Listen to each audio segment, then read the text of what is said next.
नमस्कार, कशिश न्यूज के खास कार्यक्रम में आपका बहुत बहुत स्वागत। मैं राहुल ओझा आपके साथ। आम जनजीवन में जो लोग हैं कई स्वास्थ्य समस्याओं से जूझते हैं और ऐसे में जब स्वास्थ्य समस्याओं से जूझते हैं तो डॉक्टर्स के पास जाते हैं और एक ऐसे ही हम डॉक्टर के पास मौजूद हैं जो डॉक्टर ऑर्थोपेडिक डॉक्टर हैं और इस क्लिनिक की तस्वीर हम आपको दिखा रहे हैं। इस क्लिनिक की अगर बात करें तो पटना के भूतनाथ रोड में यह क्लिनिक मौजूद है। मानव ऑर्थोपेडिक क्लिनिक है और डॉक्टर अजय कुमार मानव यहाँ के डॉक्टर हैं और खास करके हम इस कार्यक्रम में अर्थराइटिस की बात करने वाले हैं और हड्डी से जुड़ी हुई कई समस्याओं से लोग जो है वो परेशान रहते हैं, घुटनों के दर्द से लोग परेशान रहते हैं और उन्हें परेशानियों का जो निदान है वो किस तरीके का है वो समझने की कोशिश करेंगे। आपको अंदर हम लिए चलते हैं और डॉक्टर साहब भी हमारे साथ जुड़ेंगे और इस पूरे कार्यक्रम के जरिए हम लोगों को जागरूक भी करने की कोशिश करेंगे कि किस तरीके से लोग अर्थराइटिस से जो खास करके जूझ रहे हैं उनके लिए क्या निदान जो है वो हो सकती है और दवाइयाँ जो है वो क्या हो सकती है। और ये पूरी तस्वीर हम आपको दिखा रहे हैं जहाँ पर रिसेप्शन है, तमाम जो मरीज हैं यहाँ पर आते हैं और उनका इलाज जो है वो किया जाता है। और सीधे हम जुड़ते हैं अपने डॉक्टर साहब AK मानव जी से और पूरा यह जो हॉस्पिटल है वो ये रन कर रहे हैं। बहुत बहुत स्वागत आपका कशिश न्यूज में। नमस्कार। चलिए नमस्कार सर। जिस तरीके से यह पूरा एक हॉस्पिटल नजर आ रहा है, लोग कई स्वास्थ्य समस्याओं से जूझते हैं, लेकिन आज हम बात करने वाले हैं अर्थराइटिस को लेकर के और ये भी समस्या काफ़ी आम है। सबसे पहले हम बात करेंगे किस तरीके से यहाँ पर जो मरीज हैं उनका इलाज किया जाता है और अर्थराइटिस को कैसे आप देख रहे हैं, क्या है ये अर्थराइटिस? सबसे पहले तो अर्थराइटिस के बारे में हम लोग जान लें। जैसे जैसे हम लोगों का लॉन्गिविटी बढ़ी है हम लोगों की, उसके हिसाब से इस प्रॉब्लम से थोड़ा ज़्यादा बढ़ते चला जा रहा है जी। क्योंकि ये एज रिलेटेड डिजीज है, बेसिकली ये एज रिलेटेड डिजीज है और साथ में लाइफ स्टाइल, समझे, sedentary life style plus longevity, ये दोनों मिलकर के इस डिजीज़ को एग्रीवेट कर देती है। तीसरी चीज़ जो हो जाती है इसके साथ में जो एसोसिएटेड है वो है कि हम लोगों के खान पान में क्या परिवर्तन हुआ है। अभी जो हम लोग खान पान में जो हम लोग के पहले का जो खान पान था उसमें था कि दूध हो, हरी साग सब्जी और बैलेंस डाइट की ओर हम लोग ज़्यादा ध्यान देते थे। आज है कि स्वादिष्ट भोजन की ओर हम लोग बढ़ते चले जा रहे हैं और स्वादिष्ट भोजन की ओर बढ़ने के क्रम में हमारा जो न्यूट्रिशन जो है वो सफ़र करते जा रहा है। कार्टिलेज का जो रीजनरेशन है और डीजनरेशन और रीजनरेशन दोनों जो है वो सफ़र कर रहा है।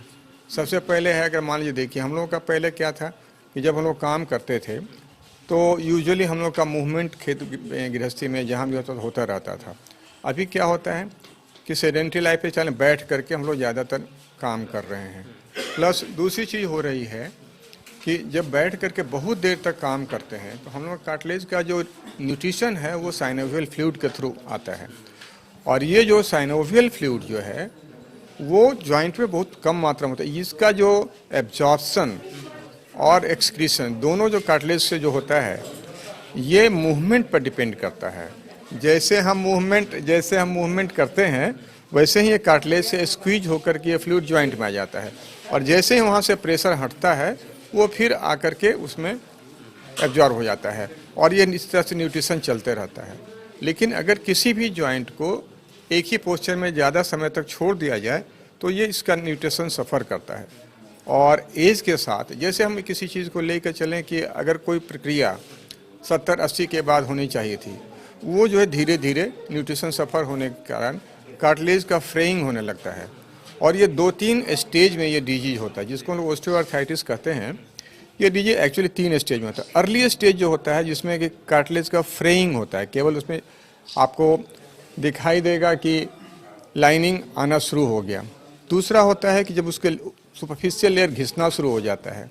तीसरा हो जाता है जब सब कॉन्ड्रल बोन जो है वो एक्सपोज हो जाता है। तो ये सब कॉन्ड्रल बोन एक्सपोज होने के बाद इसका ट्रीटमेंट जो है वो मेडिसिन में नहीं रहता है, वो जो है हमेशा फिर सर्जरी की ओर बढ़ जाता है। दूसरी चीज़ है कि अगर अर्ली स्टेज में कुछ मेडिसिन ऐसी हैं जिनको अगर हम प्रयोग करें तो उसके रीजनरेशन को प्रमोट कर सकते हैं, उसकी हीलिंग को प्रमोट कर सकते हैं, कार्टिलेज का हीलिंग हो सकता है।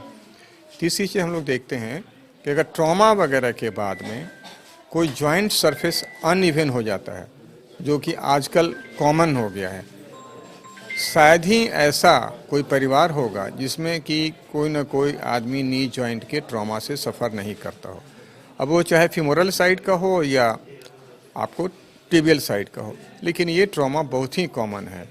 और इस ट्रॉमा के बाद जॉइंट सरफेस को 100% एकदम स्मूथ और original just like previous status बना पाना ये संभव नहीं होता है।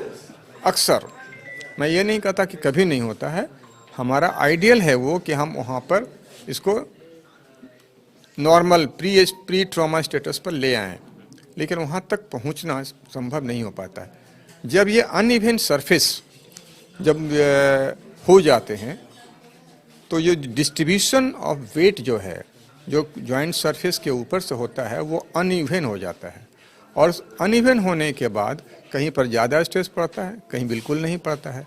तो जहाँ ज़्यादा स्ट्रेस पड़ता है वो जल्दी घिस जाता है, और जहाँ नहीं पड़ता है उसका कार्टिलेज मर जाता है, क्योंकि वहाँ पर ये इस न्यूट्रिशन जो है वो सफ़र करता है।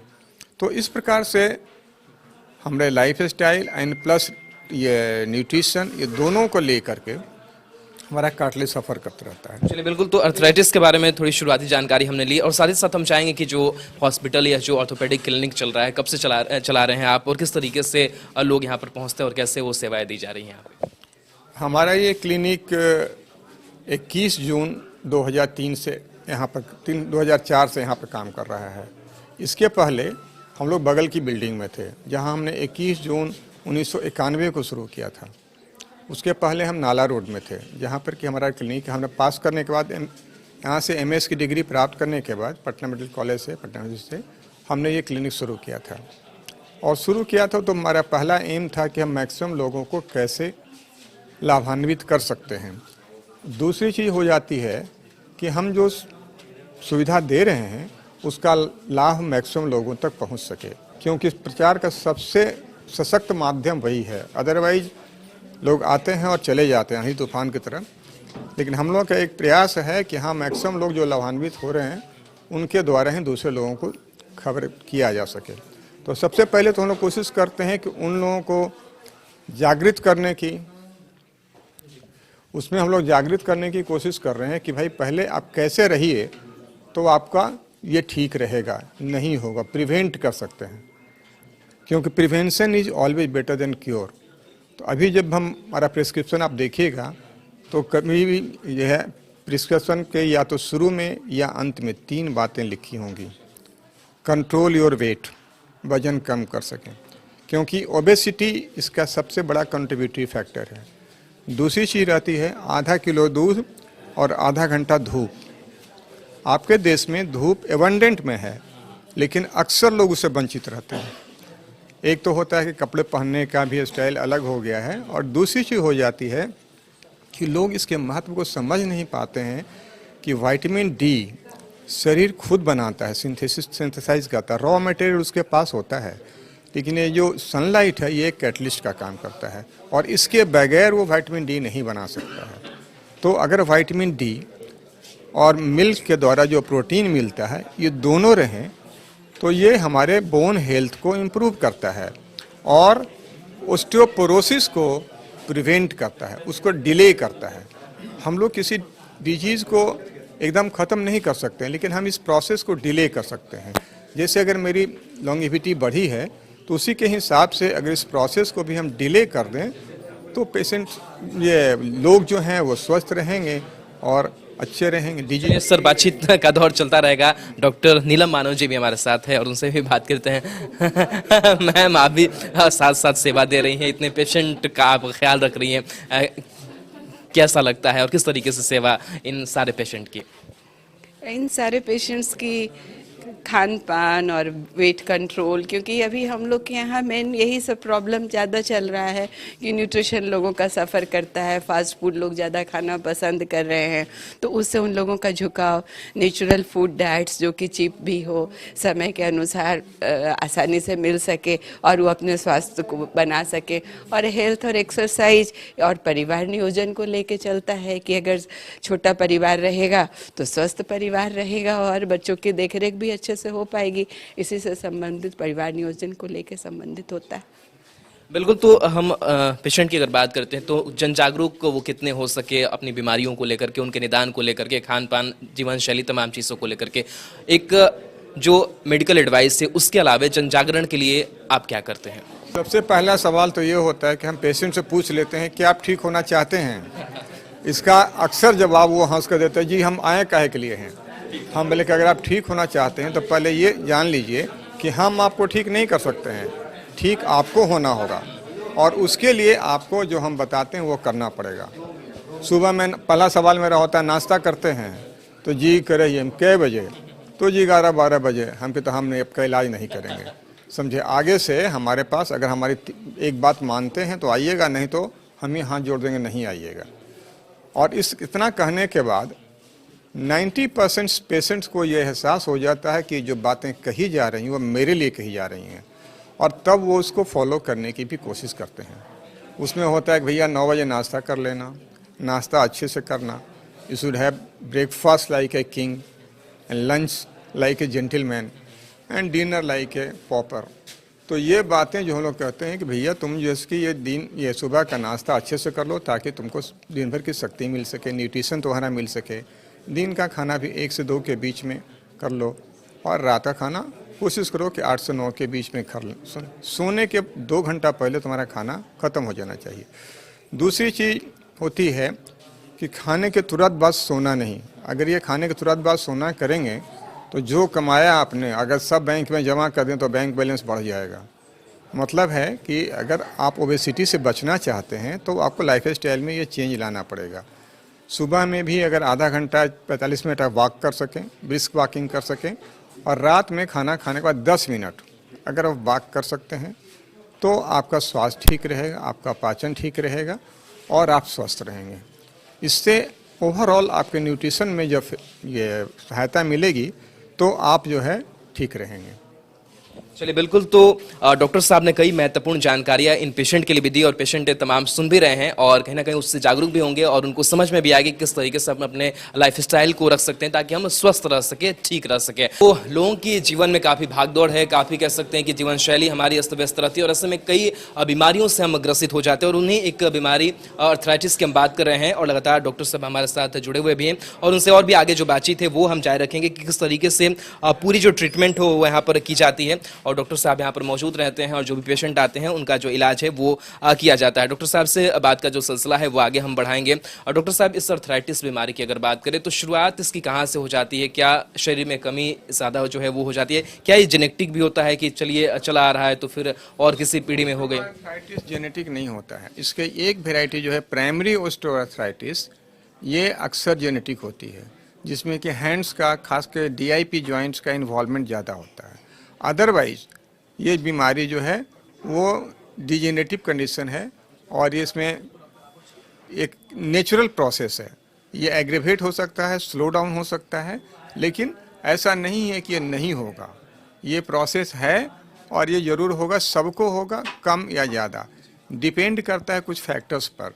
जैसे अगर हम लोग कहते हैं कि अगर बोन मास, समझे ना, क्या बोन मास था और कैसा बोन मास था, इस पर डिपेंड करता है। जैसे BMD, बोन मास, ये जो है दोनों चीज़ें जो है अचीव, प्राइमरी बोन मास जो अचीव करता है during early phase of life, वो जो है सबसे इम्पॉर्टेंट चीज़ होती हैं, और वो डिसाइड करती हैं कि ये डिजेनरेटिव प्रोसेस कब शुरू होगा और कैसा रहेगा। दूसरी चीज़ जो होती है वो हम लोग कहते हैं BMD, बोन मिनरल डेंसिटी, और ये बोन मिनरल डेंसिटी एक क्वालिटेटिव और क्वांटिटेटिव, ये दोनों जो है ये लॉस है, बोन लॉस है। और इसीलिए हम लोग कहते हैं कि अगर बोन डेंसिटी नॉर्मल है, दैट मीन्स कि जैसा हमारा स्टैंडर्ड होना चाहिए पर यूनिट बोन मास का, अगर वो ठीक है तो ये डिजेनरेशन का प्रोसेस भी कम होता है। लेकिन अगर ये बोन BMD खराब है, जैसे अगर स्टैंडर्ड हम लोग मानते हैं तो +1 तक जो BMD का जो स्केल होता है उसको हम लोग नॉर्मल मानते हैं। उसके बाद जो है हम लोग कहते हैं कि ऑस्टियोपेनिक या ऑस्टियोपोरोटिक। ऑस्टियोपेनिक एक फेज हुआ दोनों के बीच में, नॉर्मल और ऑस्टियोपोरोसिस के बीच में। अब ये जो ऑस्टियोपेनिक फेज है, दिस इज द इंडिकेशन जबकि आपको बताने लगता है कि your bone is going to degenerate faster. Otherwise if you are not taking precaution तो ये ज़्यादा तेज़ी से खराब होगा, ज़्यादा तेज़ी से ये बीमारी प्रोग्रेस करेगी।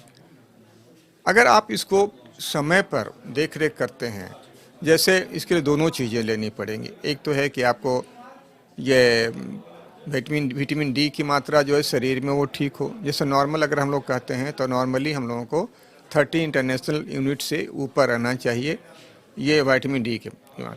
और बीएमडी जो है +1, इसका ये टी स्कोर जो है वो +1 से ऊपर होना चाहिए। तो अब ये ठीक है। अगर +1 की जगह पर वो -1.1, 1.8 या 2 हो गया या उससे नीचे जा रहे हैं, दैट मीन्स कि we are going for a poor bone mass, और तब ये प्रोसेस और एग्रेवेट हो जाता है। सेकंड फैक्टर जैसा मैंने कहा था कि अब हम लोगों के यहाँ देखिए कुछ जॉइंट स्पेसिफिक होते हैं। जैसे आप अगर वेस्टर्न पॉपुलेशन में जाएंगे तो वहाँ पर हिप का ऑस्टियोआर्थराइटिस ज़्यादा होता है, और हमारे यहाँ जो है ये नी जॉइंट का ऑस्टियोआर्थराइटिस ज़्यादा होता है। तो हमारे यहाँ नी जॉइंट क्या होता है कि we are use to squatting and sitting cross leg, मतलब हम लोगों के यहाँ ये जो है चुक्के मुँह के बैठना और पालथी मार के बैठना, ये दोनों जो है काफ़ी हम लोग इस्तेमाल करते हैं। और ये दोनों कंडीशन में जो जॉइंट का स्ट्रेचिंग है वो मैक्सिमम होता है। अब एक चीज़ हमने जैसे बताया था कि अगर मूवमेंट होते रहता है तो जॉइंट ये कार्टिलेज का न्यूट्रिशन सही रहता है। अगर कोई आदमी पालथी मार के 3 घंटा बैठ गया, जो कि अक्सर हम लोगों के यहाँ होता है, खास करके स्त्रियों में कि पूजा करने के लिए बैठ गई तो पालथी मार के घंटा 2 घंटा 3 घंटा बैठी रहेंगी, तो ये जो stretching, over stretching plus nutrition में कमी, इंक्रोचमेंट जो आता है, ये दोनों मिल करके जॉइंट को डिजेनरेट करने में मदद करता है, एग्रेवेट करता है। उसी तरह से है जैसे खेत में हम लोग के यहाँ काम करने की आदत है या बैठने की आदत है घर में, तो स्क्वाट करने, चुक्के मुक्के बैठने की जो आदत है ये भी काफ़ी ठीक है। तो ये जो इस बीमारी का जो पहला सिम्टम आता है वो शुरू में यही आता है कि डॉक्टर साहब देखिए ना, सो चुक्कों मुक्के बैठे नहीं यही तो दर्द होने लगा है, सो ज़्यादा देर तक न बैठ पावा है, या पालथी मारे में तो ये बनबे न करे है। तो these are the earliest indications जहाँ की हम लोगों को सावधान हो जाना चाहिए। और तब हम लोगों को जॉइंट स्पेस के बारे में देखना पड़ता है, खास करके कि भाई हम लोगों का जो नी जॉइंट का जो स्पेस है वो कैसा है।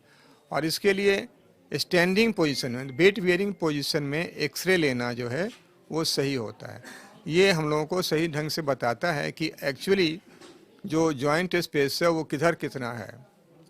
तो ब्रेक के बाद स्वागत है, और डॉक्टर ए के मानव से हमने इस रोग के बारे में जानकारी ली, सिम्टम्स के बारे में जानकारी ली, मेडिकेशन के बारे में जानकारी ली, लेकिन साथ ही साथ एक और भी तस्वीर आपको हम दिखाने चाह रहे हैं। दरअसल एक मेडिसिन की यहाँ पर लॉन्चिंग भी है जिसकी तैयारी यहाँ पर की गई है, और तमाम जो मेडिकल ऑफिसर है वो भी यहाँ पर मौजूद हैं। और एक कैलिस्टो प्लस ये दवाई है जो अर्थराइटिस में आपको काम आने वाली है, और इसको लेकर भी बड़ी जो तैयारी है यहाँ पर की गई है। इस लॉन्चिंग को लेकर के क्या कुछ चल रहा है यहाँ पे?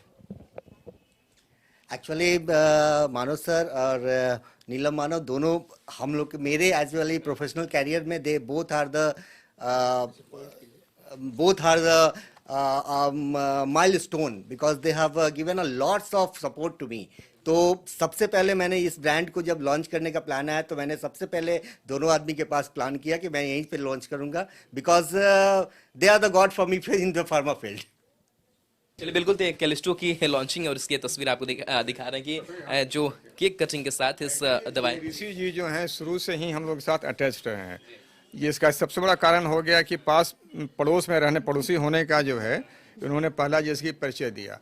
और जहाँ तक दवाइयों का संबंध है वो कोशिश इनकी ये है कि जहाँ तक दवाइयाँ हों वो सही हों, और इफिकेसी पर इन्होंने हमेशा ध्यान दिया।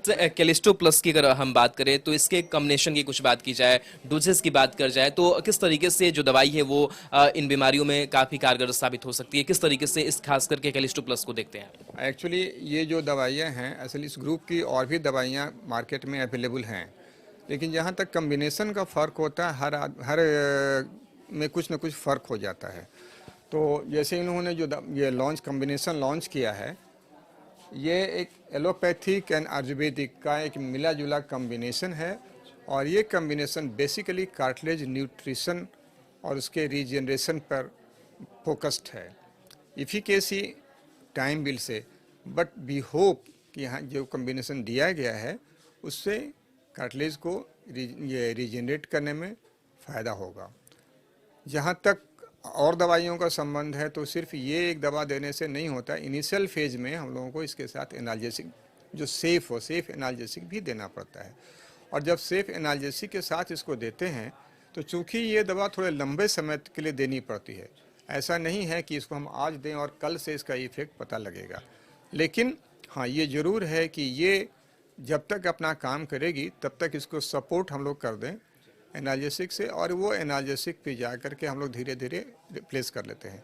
क्योंकि किसी भी एनाल्जेसिक का जो साइड इफ़ेक्ट है वो काफ़ी होता है, और ऐसा कोई भी एनाल्जेसिक अभी तक नहीं मिला हम लोगों को जिसमें कि हम लोग कह सकें कि नहीं साहब हम सेफली बरसों तक दे सकते हैं, ऐसा नहीं है। अच्छा, इस केलिस्टो प्लस की अगर बात करें तो अगर आप मेडिकल एडवाइस देंगे पेशेंट को तो डोज इसका क्या होगा, कितने दिनों तक चलाना होगा? हालांकि अंतर पड़ेगा कि किस तरीके की बीमारी क्या है। हाँ, रिस्पॉन्स पर डिपेंड करेगा। जैसे मान लीजिए अभी हम लोग इसको जो देंगे वंस डेली ओडी डोज में देंगे, और ओडी डोज में जब देंगे तो ये जो है हम लोग कम से कम 3 महीने के लिए हम लोग को देना पड़ेगा। इफेक्ट हमको 15 दिन के बाद आना शुरू होगा, और फुल इफेक्ट आते आते एटलीस्ट इसको 3 महीना लगेगा। तो 3 महीने के बाद ही हम लोग 2 चीज़ें कर सकते हैं। एक तो पेशेंट का सिम्टोमेटिक रिलीफ, जो कि यूजुअली 15 दिन के बाद से मिलने लगता है।